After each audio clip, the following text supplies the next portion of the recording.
Singer Donna Summer was the first and perhaps only true luminary of the disco era. Her unparalleled talent and undeniable presence earned her the well-deserved title of the Queen of Disco.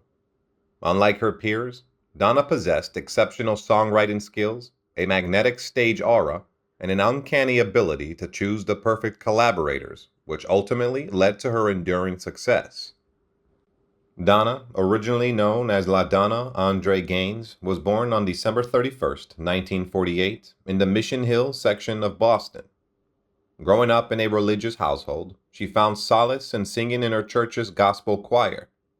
As a teenager, she took her passion further by joining a rock group called The Crow. After completing high school, Donna ventured to New York City, driven by her desire to pursue singing and acting in theatrical productions. It wasn't long before she secured a role in a German production of the renowned musical Hair. Around 1968 to 1969, Donna's path led her to Europe, where she spent a fruitful year as part of the German cast of Hair. Inspired by her experiences, she continued her journey and became involved with the Hair Company in Vienna. The Viennese folk opera warmly welcomed her, and later she found herself back in Germany, where she settled in Munich. It was there that she encountered and married a man named Helmut Summer, choosing to adopt an anglicized version of his last name. Summer performed in various stage musicals and worked as a studio vocalist in Munich, recording demos and background vocals. The journey of Donna Summer's solo career began in 1971 with her first recording, Sally Go Round the Roses.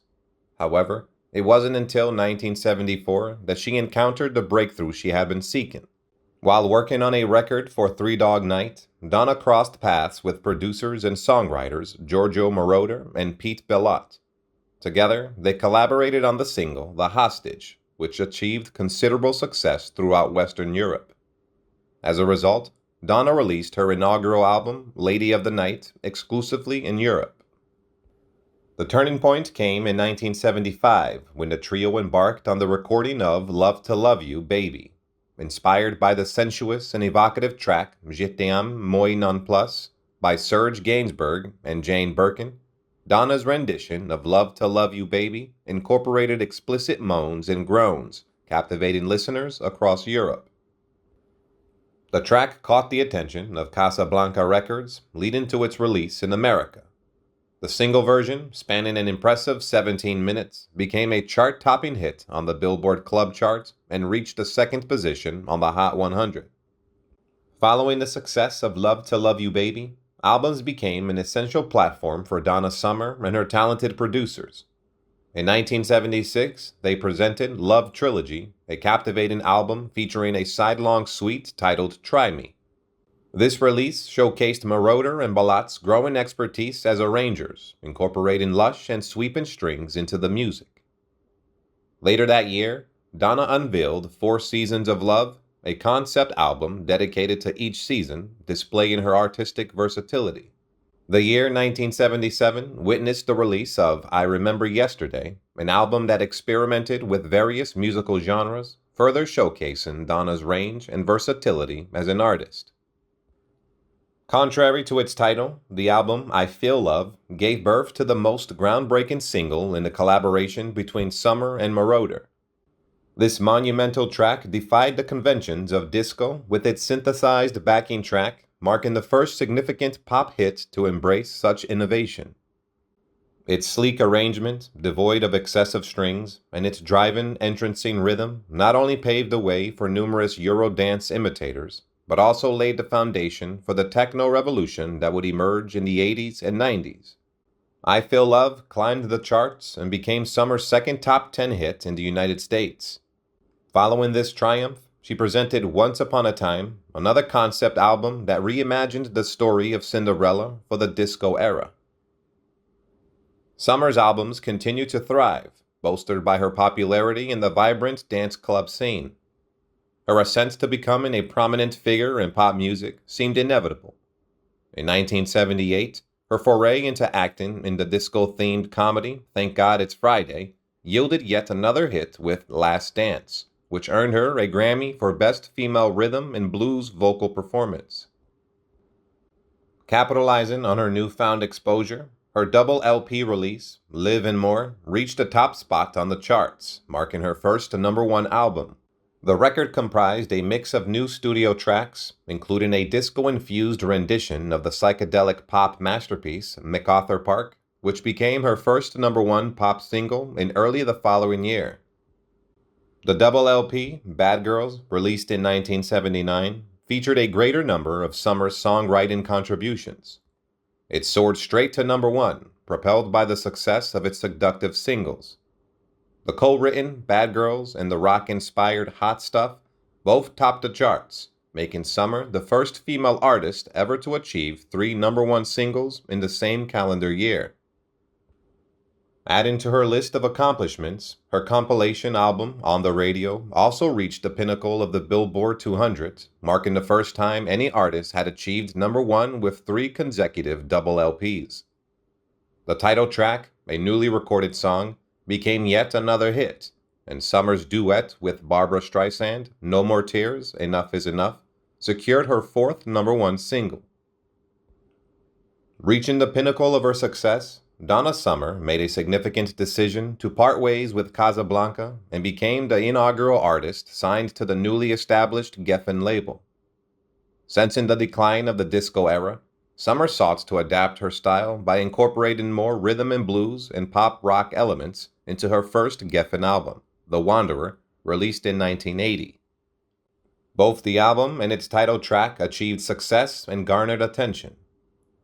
However, recognizing the importance of her loyal fan base, Summer returned to her roots in pure dance music for her next project. Unfortunately, Geffen deemed the intended follow-up album, I'm a Rainbow, unworthy of release. In a new chapter of her career, Summer parted ways with her longtime collaborators Moroder and Balat and joined forces with Quincy Jones for her self-titled album, Donna Summer, in 1982. The single, Love is in Control, achieved significant success, but subsequent releases from the album did not fare as well. Following this, Summer teamed up with producer Michael Omartian and shifted her focus towards post-disco dance music and contemporary rhythm and blues with the release of She Works Hard for the Money in 1983. The title track of the album became a crossover sensation, propelled further by its meticulously choreographed music video, and garnered multiple nominations at the Music Television Video Music Awards. However, Summer's prime period gradually came to a close. Although she won a Grammy in the gospel category for Forgive Me, her 1984 follow-up album, Cats Without Claws, experienced a disappointing reception. The same fate awaited her 1987 effort, All Systems Go. In an attempt to revive her mainstream success, Summer enlisted the British production team Stock, Aitken, and Waterman. The result was 1989 top 10 single, This Time I Know It's For Real, featured on the album Another Place and Time. Around this time, Summer began distancing herself from her earlier disco material, publicly denouncing it as sinful. Mistaken Identity, released in 1991, effectively killed her momentum and was her lone proper studio album of the decade. Despite her commercial decline, Donna Summer managed to make an impact in clubs with the song Melody of Love from the remarkable retrospective album Endless Summer, released in 1994. She also reunited with Moroder for the non-album single Carry On in 1997, which won the prestigious Grammy Award for Best Dance Recording. Summer later signed a deal with Sony, setting the stage for her comeback with the release of VH1 Presents Live and More Encore in 1999. The album featured the new track I Will Go With You, which became another #1 club hit for her. Following this, she released a few more singles that were not a part of an album. In 2008, she unveiled the energetic and eclectic album Crayons, which spawned 4 #1 dance chart singles. Throughout the following years, Summer continued to make intermittent appearances in concerts and on television.